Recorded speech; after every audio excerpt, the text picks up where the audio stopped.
Back to Angels English Learning. और आज मैं फिर से आप सबके लिए लेकर के आई हूँ हमारे वन वर्ड सब्स्टिट्यूशंस का 4th पार्ट। जिसने भी हमारे previous videos one word substitutions के नहीं देखे हैं, मैं आपको यहाँ पर लिंक प्रोवाइड कर दूंगी, आप ज़रूर जाकर के विजिट कर लीजिए।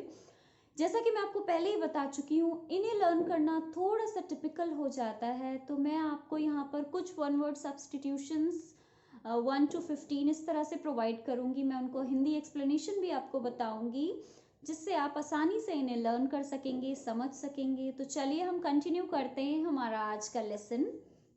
हमारा फर्स्ट वन वर्ड सब्स्टिट्यूशन है a person who can not read और राइट। वो इंसान जो पढ़ और लिख नहीं सकता। हिंदी में हम उसे अनपढ़ कहते हैं। In English we call it illiterate. The pronunciation is illiterate. जो इंसान पढ़ लिख नहीं सकता उसे हम एक शब्द में इलिटरेट कहते हैं, यानी कि अनपढ़। Our second one word substitution is document written by himself. वो डॉक्यूमेंट या वो दस्तावेज जो किसी ने स्वयं लिखे हों, that is called manuscript. It is manuscript. अपने हाथ से लिखी गई स्क्रिप्ट को कहते हैं manuscript. हिंदी में हम इसे कहते हैं हस्तलिपि। अपने हाथ से लिखी गई लिपि, it means हस्तलिपि। Then our third one is one who hates mankind. वो जो मानवता से, मैनकाइंड से, मानवता से नफरत करता हो, घृणा करता हो, that is called misanthropist. The pronunciation is misanthropist. मानव द्वेषी, जो मानव होकर के भी मानव से नफरत करता हो, घृणा करता हो, that is called Manav द्वेषी. In English we call it misanthropist. Then our fourth one is holding conventional beliefs on the matter of religion.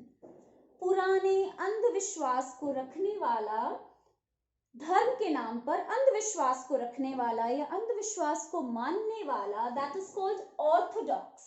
The pronunciation is orthodox. In Hindi we call it कट्टरपंथी, जो बहुत ही ज्यादा किसी धर्म को, जाति को कट्टर की तरह मानता हो, that is called कट्टरपंथी, जिसे हम इंग्लिश में orthodox कहते हैं. Moving to our next one, lover of mankind. मानवता से प्रेम करने वाला, that is called philanthropist. Philanthropist, we call it philanthropist, जिसे हम हिंदी में कहेंगे मानव प्रेमी, मानव से प्रेम करने वाला, या हम उसे परोपकारी भी कह सकते हैं. आप गांधी जी के बारे में जानते होंगे, तो वो हमारे लिए एक एग्जाम्पल हैं philanthropist का, और जो मानवता से नफरत करता हो, that is misanthropist. So next one is property inherited from parents or ancestors.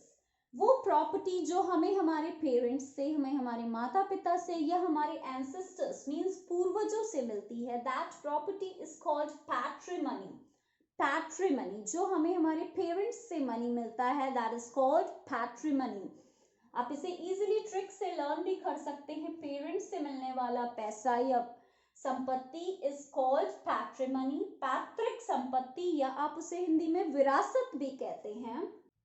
Then our seventh one is child born after the death of his or her father. वो बच्चा जो अपने पिता की मृत्यु के बाद जन्मा है, या उस बच्चे को हम क्या कहेंगे जिसका जन्म उसके पिता की मृत्यु के बाद हुआ है, that is called posthumous child. मरणोपरांत पैदा होने वाली, जन्म लेने वाली संतान, posthumous संतान, child. So it is posthumous child, means मरणोपरांत जन्म लेने वाली संतान. Then eighth one is murder of a king. किसी राजा की हत्या, that is called regicide. It's regicide, जिसे हम हिंदी में कहेंगे राज हत्या. The ninth one we have is one who totally abstains from liquor. Abstains का means होता है त्याग देना या बचना या दूर रहना. तो वो जो पूर्ण रूप से लिकर से, शराब से, नशे से दूर रहता है, that is called teetotaler, means मद्य त्यागी, जिसे हम मदिरा कहते हैं. तो मदिरा का पूर्ण रूप से त्याग कर देने वाला मद्य त्यागी कहलाता है, जिसे हम इंग्लिश में teetotaler कहते हैं. 10th one we have is rope or chain for tying animals. वो रस्सी या वो चेन जो जानवरों को बांधने के लिए इस्तेमाल की जाती है उसे हम इंग्लिश में टेथर कहते हैं. प्रोनाउंसिएशन इज टेथर, रस्सी से बांधना. Next one we have is a person believes in God. This is very important guys. वो मनुष्य जो भगवान पर, ईश्वर पर, परमात्मा पर विश्वास करता हो उसे हम कहेंगे हिंदी में आस्तिक. इंग्लिश में हम उसे कहते हैं थीस्ट. विश्वास करने वाले को हम थीस्ट कहते हैं और विश्वास ना करने वाले को हम एथिस्ट कहते हैं, जिसे हम हिंदी में आस्तिक या ईश्वरवादी कहते हैं. Then our 12th one is a student who runs away from class without permission. वो बच्चा, वो विद्यार्थी जो अपने अध्यापक की परमिशन के बिना क्लास को छोड़ करके चला जाता है. This is also very important guys. That student is called truant. उस बच्चे को हम truant कहते हैं. Spelling is Truant. उस बच्चे को हम truant कहेंगे जिसका हिंदी में मतलब होता है कर्तव्य से भागने वाला या फिर गैर हाजिर छात्र. Next one we have a person with long experience. वो व्यक्ति जिसे बहुत ही ज्यादा अनुभव हो, दैट इज कॉल्ड वेटरन. उसे हम इंग्लिश में वेटरन कहते हैं और हिंदी में उसे हम अनुभवी कहते हैं. The spelling of veteran is Veteran. Then our next one we have is which ends in death. जिसका अंत मृत्यु के साथ हो जाए, that is called mortal. नश्वर, नष्ट होने वाला, जिसे हम नश्वर भी कहते हैं. इंग्लिश में हम उसे कहेंगे mortal. जैसे कि हम मनुष्य जो है वो एक mortal creature है, नश्वर प्राणी है, क्योंकि हमारा अंत निश्चित है.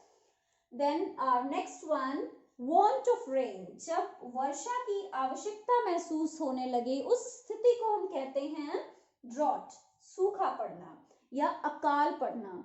So these are our very important one word substitutions जो कई बार हमारे बोर्ड एग्जामिनेशंस में पूछे गए हैं. आप इनका स्क्रीनशॉट ले सकते हैं, इन्हें नोट डाउन कर सकते हैं, इनकी हिंदी मीनिंग्स को लिख सकते हैं, जिससे आपको इजीली लर्न हो जाएंगी. I hope this video was helpful for you. If you like this, please do like, share and subscribe to my channel. I'll be there with some new and helpful videos. Till then, keep learning, keep watching. Bye.